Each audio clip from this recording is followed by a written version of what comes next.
kita bertanya-tanya, sifat malu itu apa? Ya. Sifat malu yang dimaksud di dalam hadis ini apa?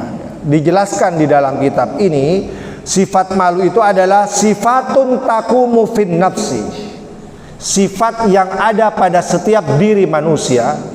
Jadi sifat malu ini bapak-bapak sekalian, ini adalah sifat bawaan. Setiap orang pada dasarnya ketika dilahirkan itu dia punya potensi yang diberikan oleh Allah yang namanya sifat malu itu. Sifatun taqumu ala nafsi, sifat yang berada, ya, yang berdiri kokoh di dalam jiwa seseorang, ya. Dengan sifat malu itu fatamnauha min fi'lin ma yastaqbih.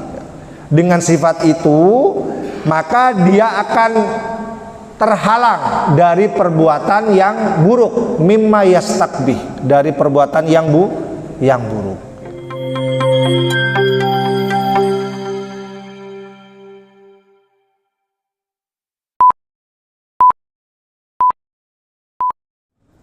Bismillahirrahmanirrahim. Assalamualaikum warahmatullahi wabarakatuh.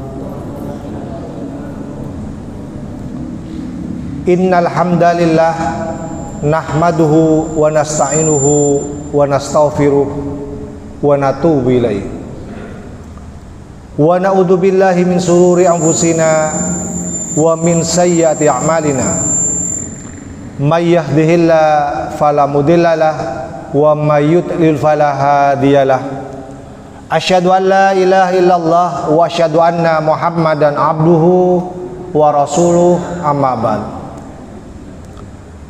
Bapak Ibu sekalian, jamaah salat subuh yang dimuliakan Allah, mengawali kajian rutin kita pada setiap Ahad pagi, marilah kita bersama-sama memanjatkan puji syukur kehadirat Allah Subhanahu wa taala. Pagi ini Allah masih memberikan banyak nikmat kepada kita. Nikmat sehat, alhamdulillah semua kita dalam kondisi sehat walafiat. Nikmat kesempatan, alhamdulillah walaupun suasana dingin, tetapi kita tetap berkesempatan untuk tetap istiqomah menjalankan kewajiban kita sebagai hambanya yang beriman, menunaikan ibadah sholat subuh secara berjamaah di masjid ini. Semoga apa yang kita laksanakan pada pagi hari ini bisa menjadi amal ibadah yang diterima oleh Allah dan akan menjadi salah satu bekal kelak ketika kita menghadap Allah Subhanahu wa taala. Kita juga berharap apa yang kita laksanakan pada pagi hari ini bisa membantu kita untuk terus meningkatkan keimanan dan ketakwaan kita kepada Allah Subhanahu wa taala. Salawat serta salam marilah kita juga sampaikan kepada junjungan kita Nabi Muhammad sallallahu alaihi wasallam, kepada keluarganya, kepada para sahabatnya, dan juga kepada seluruh umatnya yang tetap setia berpegang teguh kepada ajarannya hingga akhir zaman nanti. Bapak Ibu sekalian, jamaah sholat subuh yang dimuliakan Allah, sebelum kita pulang ke rumah masing-masing, saya ingin mengajak kita semua mengkaji 2-3 hadis yang menjelaskan kepada kita tentang salah satu sifat Rasulullah yang mungkin belum banyak dikaji, tidak terlalu populer, jarang disampaikan. Selama ini kita tahu sifat Rasulullah yang sering disampaikan itu adalah amanah, fatonah, tabligh, dan seterusnya. Ada satu sifat Rasulullah yang tidak banyak dikaji orang atau bahkan kurang diperhatikan oleh orang, tetapi ternyata ini menjadi salah satu karakter kuat pada pribadi Rasulullah itu.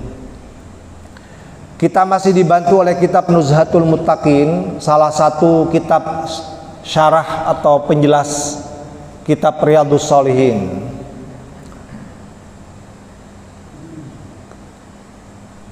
Dalam sebuah bab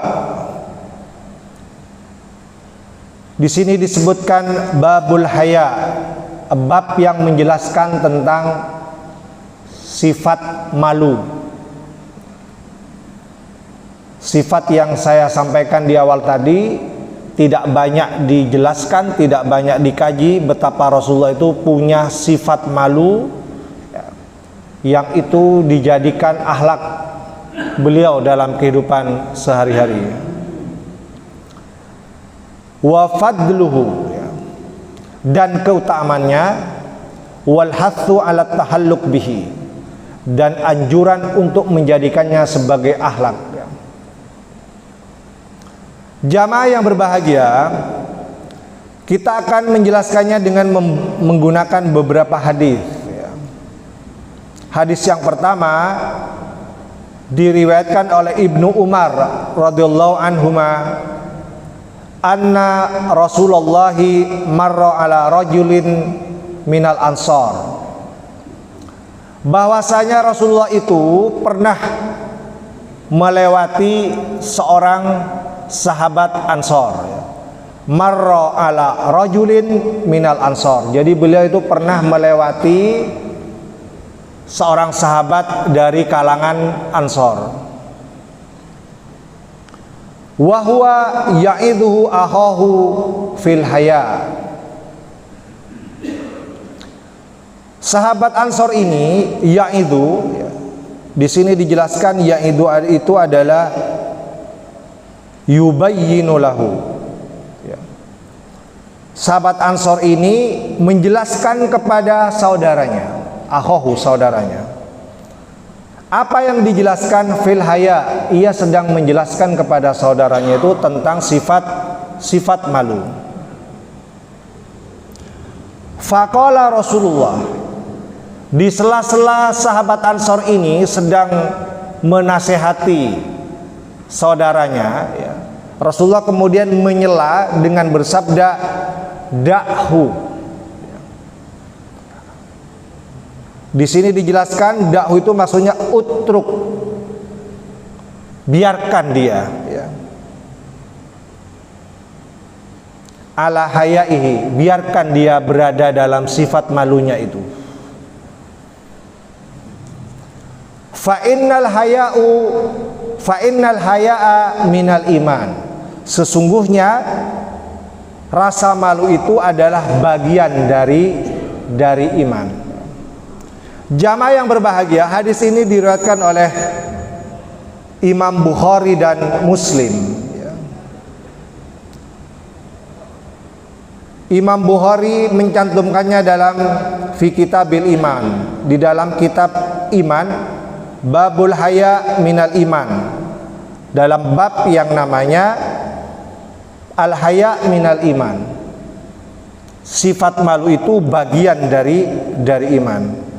Disebutkan juga dalam kitabul adab, bab khusus namanya babul haya, bab yang menjelaskan secara khusus tentang sifat malu. Kalau di dalam kitab Muslim disebutkan di dalam kitabul iman, babnya adalah syu'batul iman, cabang dari iman. Jamaah yang berbahagia, apa yang bisa kita ambil pelajaran dari hadis pendek ini? Tidak apa-apa kita bayangkan suasana pada waktu itu terjadi di zaman sekarang, karena mengaji yang baik itu mengaji yang berhasil menghubungkan apa yang telah terjadi di masa lalu dan itu dituangkan di dalam Al-Quran dan Al-Hadis. Kita berhasil menghubungannya dalam kehidupan kita sehari-hari, sehingga akan lebih asyik mengkajinya, lebih asyik menjelaskannya juga lebih mudah, dan insya Allah akan lebih mudah dipahami. Coba dibayangkan ada seorang sedang menasihati saudaranya tentang satu sifat yang namanya malu, kemudian kita lewat di hadapannya, kita sepintas mendengarkannya, kemudian kita memberikan tambahan penjelasan dengan mengatakan biarkan dia berada dalam sifat malunya. Itu yang disampaikan oleh Rasulullah. Jamaah yang berbahagia, ada beberapa faedah yang bisa kita ambil dalam hadis ini. Yang pertama adalah fadlul haya. Hadis ini menjelaskan tentang keutamaan sifat malu. Wa annahu min kamalil iman. Sifat malu itu adalah menyempurnakan iman. Kenapa menyempurnakan iman? Li'annal mustahi yang qati'u an fi'lil ma'asi. Karena dengan sifat malu itu seseorang bisa terputus, yang qati'u, dia bisa terputus, bisa terhindar ya, an fi'lil ma'asi, dari perbuatan maksiat ya. Kemudian berikutnya, wa yahutsuhu haya'uhu ala fi'lit ta'at. Sebaliknya, dengan sifat malu itu akan mendorong seseorang untuk berbuat ketaatan. Jamaah yang berbahagia, kita bertanya-tanya, sifat malu itu apa? Ya. Sifat malu yang dimaksud di dalam hadis ini apa? Dijelaskan di dalam kitab ini, sifat malu itu adalah sifatun taqumu fin nafsi. Sifat yang ada pada setiap diri manusia. Jadi sifat malu ini bapak-bapak sekalian, ini adalah sifat bawaan. Setiap orang pada dasarnya ketika dilahirkan itu dia punya potensi yang diberikan oleh Allah yang namanya sifat malu itu. Sifatun taqumu ala nafsi, sifat yang berada ya, yang berdiri kokoh di dalam jiwa seseorang ya. Dengan sifat malu itu fatamnauha min fi'lin ma yastaqbih. Dengan sifat itu maka dia akan terhalang dari perbuatan yang buruk, mimma yastaqbih, dari perbuatan yang buruk. Nah, kalau kita pahami berdasarkan pengertian ini, jadi sifat malu itu adalah sifat yang ada pada setiap diri manusia, yang dengan rasa malu itu kita bisa menghindarkan diri dari perbuatan yang jelek, perbuatan yang buruk, perbuatan maksiat. Jadi malu itu kalau berbuat jelek, kalau berbuat buruk, itu malu yang dimaksud, bukan malu yang lain-lain. Karena banyak orang kalau kita perhatikan ada yang bilang malu justru untuk perbuatan yang baik. Contoh misalnya ya, coba tanya kepada anak-anak kita itu ya, sudah SMA apalagi sudah kuliah ya, ada sebuah budaya yang mungkin perlu kita luruskan bersama-sama ya. Jadi mereka itu bilang seperti ini, kalau sudah kuliah kemudian tidak punya pasangan, tidak punya pacar, maksudnya malu katanya. Coba bayangkan ya, ini contoh dalam kehidupan sehari-hari ya. Jadi anak-anak kita itu selalu bilang gitu, malulah sudah SMA kelas 3, sudah lulus kuliah, nggak punya pasangan, kemana-mana nyari nggak dapat tuh.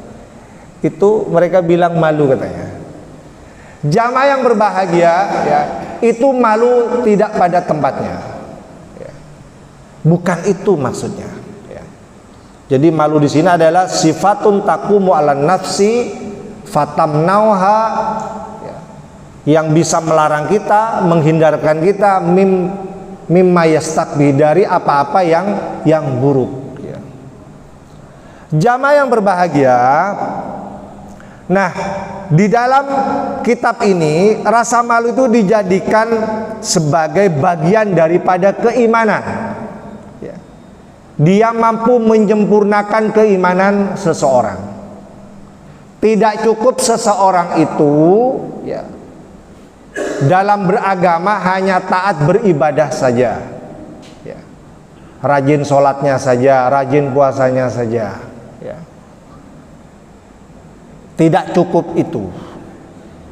Nah, sifat malu ini akan bisa menyempurnakan apa yang sudah kita lakukan sebagai orang yang beriman. Ya. Coba kalau misalnya kita sudah rajin berjamaah di sini, ya, sudah rajin terbiasa berjamaah di sini, satu kali saja atau bahkan mungkin lebih dari satu kali tidak sholat jamaah, ketahuan tidak sholat jamaah, ya, karena lagi santai di rumahnya, kemudian muncul sifat malu itu, nggak enak saya, biasanya sholat berjamaah bersama-sama di masjid bersama teman-teman, tapi kok saya masih santai-santai, sudah ada adzan kok masih santai-santai. Muncul sifat malu itu bisa menyempurnakan keimanan kita. Ya. Sudah baik imannya, buktinya apa Ustadz? Buktinya dia rajin sholat berjamaah di sini. Satu kali saja lalai dia tidak sholat jamaah atau bersantai-santai pada saat yang lain sudah bersegera ke masjid, itu alarmnya sudah muncul, sifat malunya sudah keluar dia. Wah, malu saya juga harus segera berangkat ke masjid. Ini contoh bagaimana sifat malu ini mampu menyempurnakan ketaatan seseorang dalam beribadah. Jamaah yang berbahagia. Kemudian berikutnya, apa yang bisa kita ambil pelajaran dari hadis ini? Al-haya'u fitratun. Rasa malu itu adalah fitrah. Tadi saya mengatakan setiap manusia punya potensi ini, punya potensi rasa malu yang diberikan oleh Allah. Semuanya dapat bagian. Jadi kalau kita ini manusia normal, ya pasti dapat bagian rasa malu ini. Oleh karena itu kita wajib menjaganya. Ya. Wa garisatun fil insan, dan dia itu adalah insting fil insan pada setiap diri manusia. Jadi setiap kita punya garizah, punya insting rasa malu itu, sehingga bisa dijadikan alarm. Sewaktu-waktu kita membutuhkannya, dia muncul mengingatkan kita, jangan, ini nggak baik, ya, ini maksiat, ini dilarang. Rasa malu itu muncul. Nah, walaupun rasa malu ini adalah fitrah, setiap orang punya, ya, tetapi menurut kitab ini walakinnahu yanmu, ya, bitahalluq wal iktisab wal iltizam adabus syariah. Ya. Walaupun setiap kita punya rasa malu, tetapi ini harus ditumbuhkan, wayanmu, ditumbuhkan, dijaga, dikembangkan dengan cara apa? Bitakhalluk, dengan cara menjadikannya sebagai akhlak. Ya. Dia akan terawat dengan baik, dia akan terjaga dengan baik. Ya. Alarmnya akan kuat mengingatkan kita kalau sering digunakan. Ya. Kalau sering dibudayakan. Sebaliknya, kalau kita tidak pernah menggunakannya, ya, walaupun ini dianggap sebagai fitrah, semua kita punya, maka tidak akan menjadi alarm. Banyak kan orang yang kehilangan rasa malu itu banyak, ya. Banyak, sehingga rasa malu itu tidak mampu menjaganya, ya, untuk tetap di dalam ketaatan. Justru sebaliknya, banyak orang terjerumus ke dalam kemaksiatan, keluar dari ketaatan, ya, karena alarm rasa malunya itu tidak fungsi. Kenapa Ustadz? Karena jarang digunakan. Jamaah yang berbahagia, ini hadis yang pertama. Hadis yang kedua, ya, kita singkat saja karena waktunya terbatas. Hadis yang kedua diriwayatkan oleh Imran bin Husain radhiyallahu anhuma faqala, kemudian beliau bersabda, qala Rasulullah bersabda, al haya'u khairun kulluhu. Sifat malu itu khairun, baik, kulluhu, semuanya. Di dalam hadis yang lain ada redaksi yang berbeda, tetapi substansinya sama, isinya sama. Al haya'u, rasa malu itu kulluhu, semuanya khair, semuanya semuanya baik. Bapak Ibu sekalian jamaah yang berbahagia, hadis ini juga menjelaskan kepada kita tentang al-hathu ala tahalluk bihulukil haya, anjuran untuk menjadikan rasa malu itu sebagai akhlak, ya. Wa annahu khairun lil fardi, baik akhlak secara pribadi, ya, wal mujtama, maupun akhlak dalam hidup bermasyarakat, ya. Jadi tidak hanya kita budayakan dalam kehidupan pribadi, kita bisa budayakan dalam kehidupan hidup bermasyarakat. Artinya apa? Ya, dalam kehidupan sosial, ya, dalam kehidupan politik misalnya, bisa kita budayakan rasa malu ini, ya. Karena ini justru akan lebih berfungsi kalau kita hidupkan juga dalam kehidupan sehari-hari ketika kita bergaul dengan banyak orang.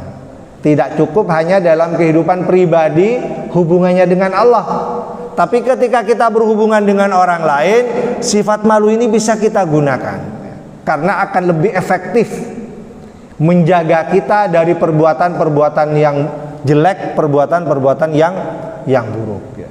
Misalnya dalam kehidupan keluarga, ya.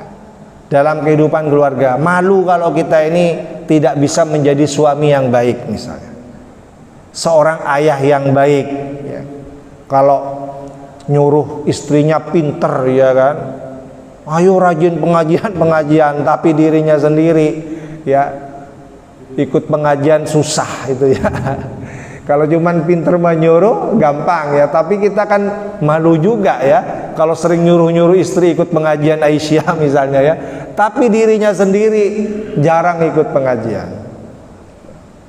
Malu kalau nyuruh anaknya terus disuruh ngaji, disuruh hafalan, ya kan, sementara kita sendiri jarang pegang Al-Quran, ya.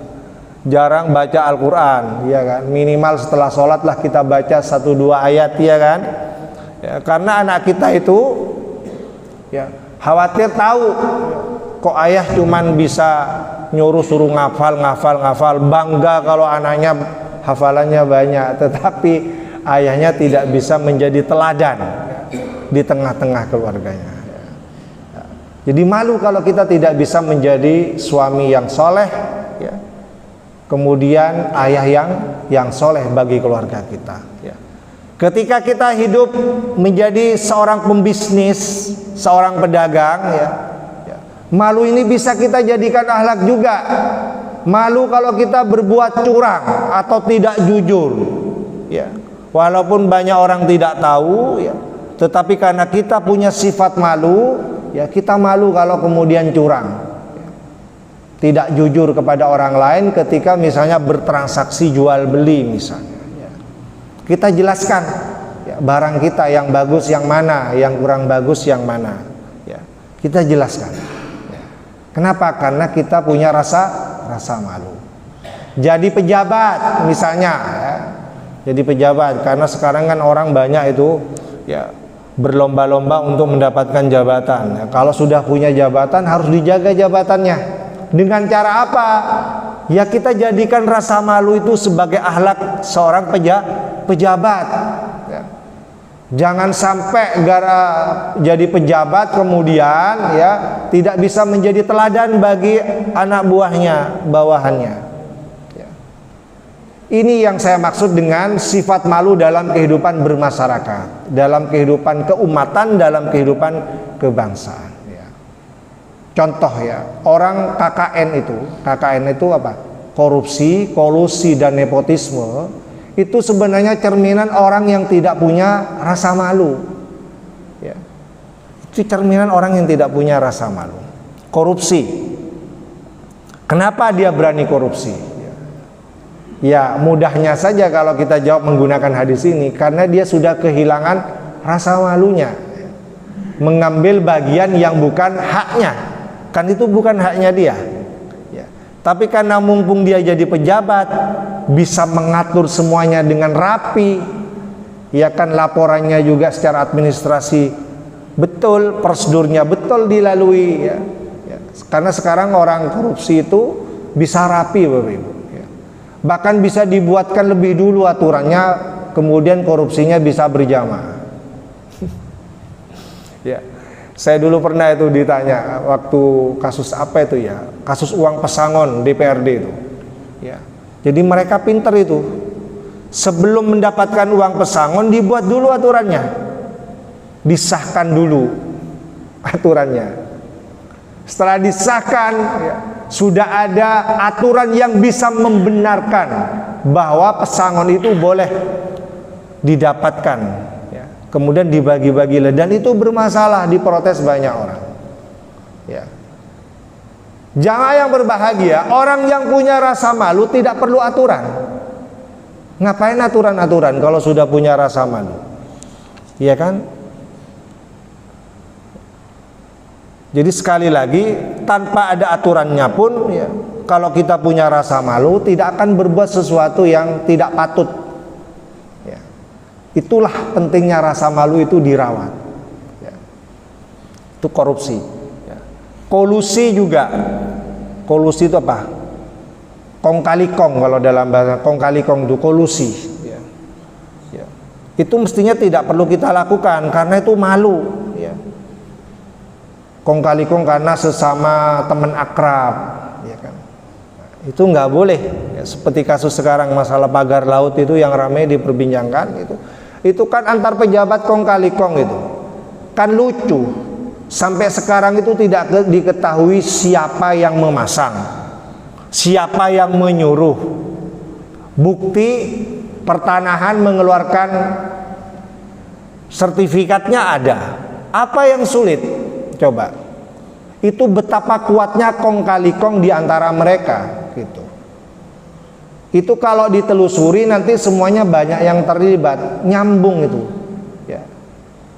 Satu demi satu nyambung, ya.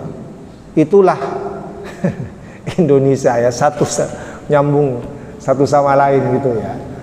Jamaah yang berbahagia, nepotisme itu sebenarnya juga cerminan orang yang kehilangan rasa malunya. Nepotisme itu kalau dibahasakan dalam bahasa kita adalah paham kekeluargaan, paham kekerabatan, ya, paham pertemanan, ya.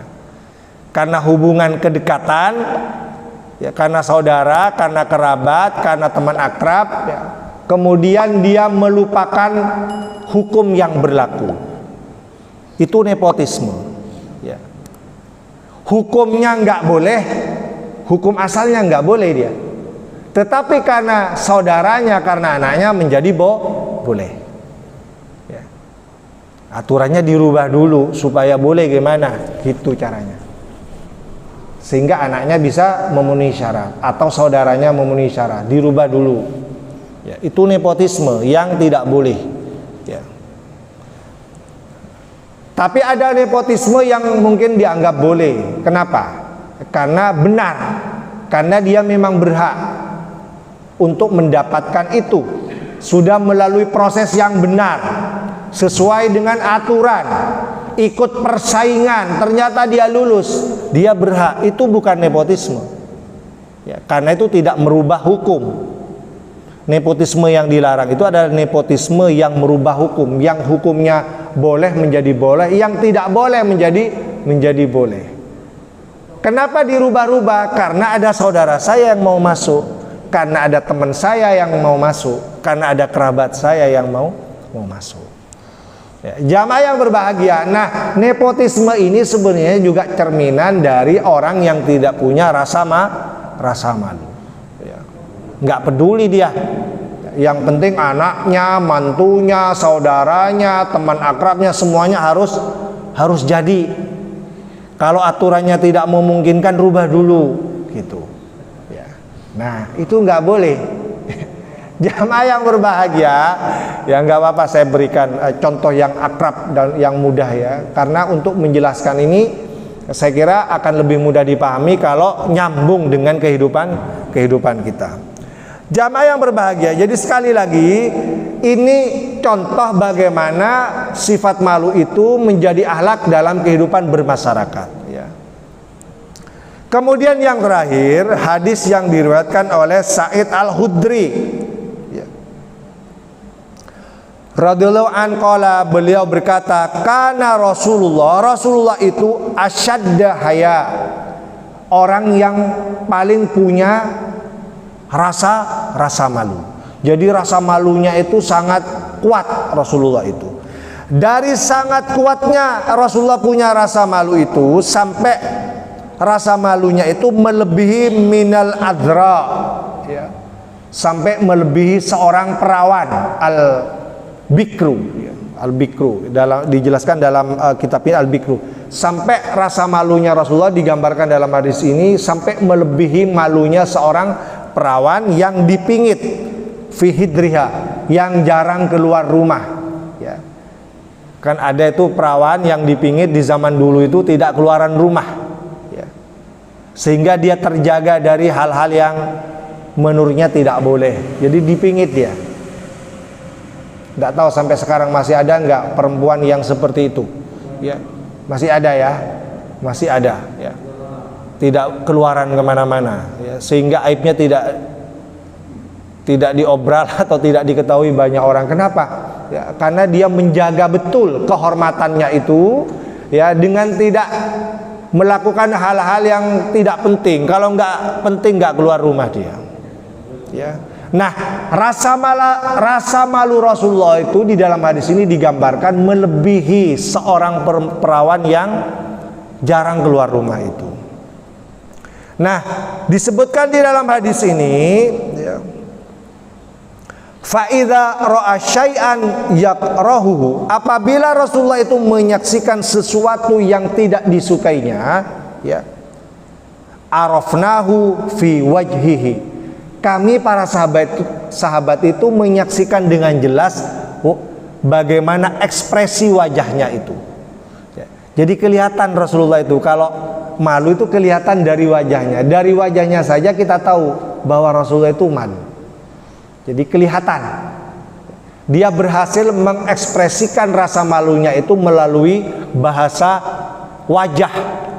Dari wajahnya saja ketahuan Rasulullah itu malu kalau melihat sesuatu yang dia tidak suka itu terjadi ya, kelihatan itu ya. Nah, kita mungkin juga bisa ya mencobanya ya. Kalau kita melihat sesuatu yang memalukan, kemudian kita itu biasa-biasa saja, tidak tersirat sama sekali di wajahnya rasa malu itu, berarti kita kehilangan tuh rasa malu itu ya. Ya. Jadi kita harus bisa merasakan dengan wajah kita ya, bahwa itu nggak benar itu ya. Memalukan gitu kan. Itu terlihat dari wajah, dari ekspresinya itu ya. Jangan meniru para koruptor yang ada di zaman sekarang ya. Mereka itu sudah, saya katakan tadi, sudah kehilangan rasa malu. Walaupun mereka korupsi sekian triliun ya, bukan miliar, triliun, tetapi mereka masih percaya diri loh Bapak Ibu. Tampil di depan umum percaya diri. Bahkan mereka bisa mengundang pers loh ya. Jadi ketika diwawancari mereka masih senyum-senyum itu. Bahkan bisa begini-begini, melambaikan tangan itu kan. Dari sangat senangnya mereka itu melakukan perbuatan korupsi itu. Berarti kan kehilangan rasa malunya terlihat dengan jelas itu ya. Sudah jadi tersangka, bahkan sudah terbukti divonis 6,5 tahun ya, tetapi dia masih percaya diri muncul di depan umum, bahkan senang diwawancarai sambil begini-begini di depan umum itu ya. Coba bayangkan ya. Terlihat enggak dari raut wajahnya dia malu? Enggak malu, malah dia senang ya. Dan itu diikuti oleh para netizen ya.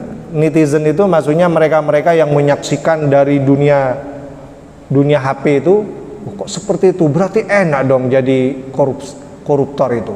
Kalau gitu saya mau juga korupsi berapa triliun itu? Berapa triliun Gus? Hampir 300 triliun. Mau juga saya korupsi 300 triliun. Nggak apa-apa saya di penjara 6,5 tahun, nggak apa-apa, enak.